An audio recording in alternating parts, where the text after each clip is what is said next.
नमस्कार भक्तगणों, आप सभी का हमारे YouTube चैनल शक्ति सुदर्शन उज्जैन पर स्वागत है। आज की इस वीडियो में हम महाशिवरात्रि पूजन पौराणिक व्रत कथा का श्रवण करेंगे। इस वीडियो को अंत तक सुनिएगा। यदि आप हमारे इस चैनल पर नए हैं तो चैनल को सब्सक्राइब ज़रूर करें। वीडियो पसंद आए तो लाइक एंड शेयर करें। चलिए वीडियो शुरू करते हैं। एक बार चित्रभानु नामक एक शिकारी था। पशुओं की हत्या करके वह अपने कुटुंब को पालता था। वह एक साहूकार का ऋणी था, लेकिन ऋण समय पर न चुका सकने पर क्रोधित साहूकार ने उसको शिव मठ में बंदी बना लिया। संयोग से उस दिन शिवरात्रि थी। बंदी रहते हुए शिकारी मठ में शिव संबंधी धार्मिक बातें सुनता रहा। वहीं उसने शिवरात्रि व्रत की कथा भी सुनी। संध्या होने पर साहूकार ने उसे बुलाया और ऋण चुकाने के लिए पूछा तो शिकारी अगले दिन सारा ऋण लौटा देने का वचन दिया। साहूकार ने उसकी बात मान ली और उसे छोड़ दिया।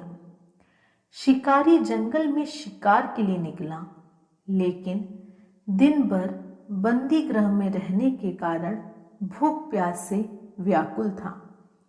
सूर्यास्त होने पर वह एक जलाशय के समीप गया और वहां एक घाट के किनारे एक पेड़ पर थोड़ा सा जल पीने के लिए लेकर चढ़ गया, क्योंकि उसे पूरी उम्मीद थी कि कोई न कोई जानवर अपनी प्यास बुझाने के लिए यहाँ जरूर आएगा।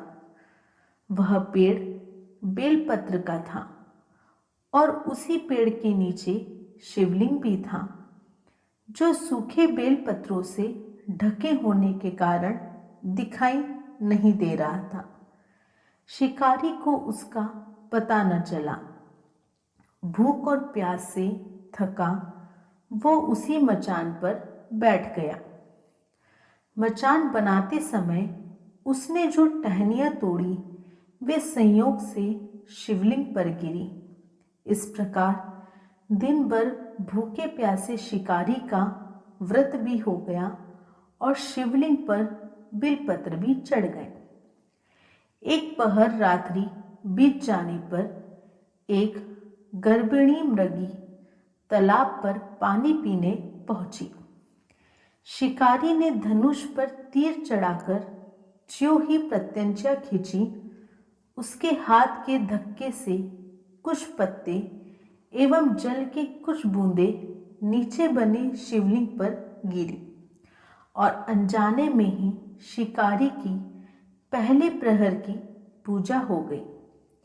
मृगी बोली, मैं गर्भिणी हूँ, शीघ्र ही प्रसव करूंगी। तुम एक साथ दो जीवों की हत्या करोगे, जो ठीक नहीं है। मैं बच्चे को जन्म देकर शीघ्र ही तुम्हारे समक्ष प्रस्तुत हो जाऊंगी, तब मार लेना। शिकारी ने प्रत्यंचा ढीली कर दी और मृगी जंगली झाड़ियों में लुप्त हो गई। कुछ ही देर बाद एक और मृगी उधर से निकली। शिकारी की प्रसन्नता का ठिकाना न रहा। समीप आने पर उसने धनुष पर बाण चढ़ाया। कुछ बेलपत्र नीचे शिवलिंग पर जा गिरे और अनायास ही शिकारी की दूसरे पहर की पूजा भी हो गई।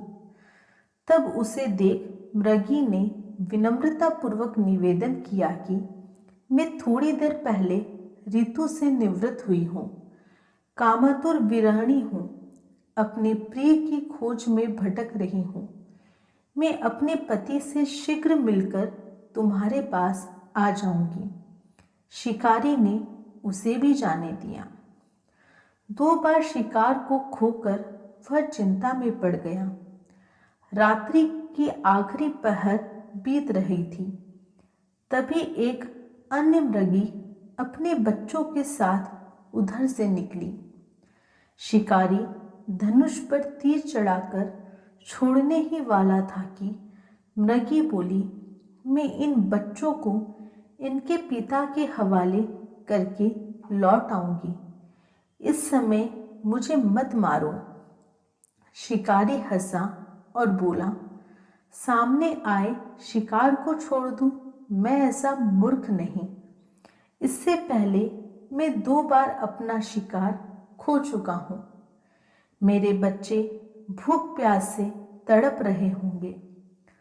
उत्तर में मृगी ने फिर कहा, जैसे तुम्हें अपने बच्चों की ममता सता रही है, ठीक वैसे ही मुझे भी इनकी फिक्र है। इसलिए सिर्फ बच्चों के नाम पर मैं थोड़ी देर के लिए जीवन दान मांग रही हूँ। मेरा विश्वास करो, मैं इन्हें इनके पिता के पास छोड़कर तुरंत लौटने की प्रतिज्ञा करती हूँ। मृगी का दिन स्वर सुनकर शिकारी को उस पर दया आ गई। उसने उस मृगी को भी जाने दिया। शिकार के अभाव में बेल वृक्ष पर बैठा शिकारी बेलपत्र तोड़ तोड़कर नीचे फेंकता जा रहा था। उसकी तीसरे प्रहर की पूजा भी स्वतः ही संपूर्ण हो गई। पौ फटने को हुई तो एक हष्ट पुष्ट मृग उसी रास्ते पर आया। शिकारी ने सोच लिया कि इसका शिकार वह अवश्य करेगा।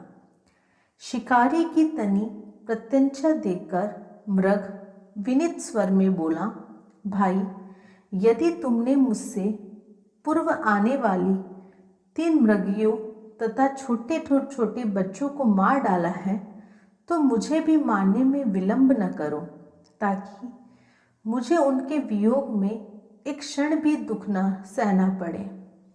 मैं उन मृगियों का पति हूँ। यदि तुमने उन्हें जीवन दान दिया है तो मुझे भी कुछ क्षण का जीवन देने की कृपा करो। मैं उनसे मिलकर तुम्हारी समक्ष उपस्थित हो जाऊंगा। मृग की बात सुनकर शिकारी ने सारी कथा मृग को सुना दी। तब मृग ने कहा, मेरी तीनों पत्नियां जिस प्रकार प्रतिज्ञाबद्ध होकर गई हैं, वे मेरी मृत्यु से अपने धर्म का पालन नहीं कर पाएगी। अतः जैसे तुमने उन्हें विश्वास पात्र मानकर छोड़ा है, वैसे भी मुझे भी जाने दो। मैं उन सब के साथ तुम्हारे सामने शीघ्र ही उपस्थित होता हूँ। उपवास, रात्रि जागरण तथा शिवलिंग पर बेलपत्र चढ़ने से शिकारी का हिंसक हृदय निर्मल हो गया था। उसमें भगवत शक्ति का वास हो गया था। उसके हाथ से धनुष तथा बाण छूट गया और उसने मृग को जाने दिया। थोड़ी ही देर बाद वह मृग सपरिवार शिकारी के समक्ष उपस्थित हो गया, ताकि वह उनका शिकार कर सके। किंतु जंगली पशुओं की ऐसी सत्यता, सात्विकता एवं सामूहिक प्रेम भावना देखकर शिकारी को बड़ी ग्लानि हुई। उसके नेत्रों से आंसुओं की झड़ी लग गई। उस मृग परिवार को न मारकर शिकारी ने अपने कठोर हृदय को जीव हिंसा से हटा सदा के लिए कोमल एवं दयालु बना लिया। देवलोक से समस्त देव समाज भी इस घटना को देख रहे थे। उसका ऐसा करने पर भगवान शंकर ने प्रसन्न होकर तत्काल उसे अपने दिव्य स्वरूप का दर्शन करवाया तथा उसे सुख समृद्धि का वरदान देकर गुह नाम प्रदान किया। यही वह गुह था जिसके साथ भगवान श्री राम ने मित्रता की थी। इस प्रकार महाशिवरात्रि पूजन पौराणिक व्रत कथा समाप्त हुई। ओम नमः पार्वती पतिये हर हर महादेव। आपको ये वीडियो कैसी लगी कमेंट बॉक्स में ज़रूर बताएं। हमारे चैनल को सब्सक्राइब करें और बेल आइकन को दबाएं।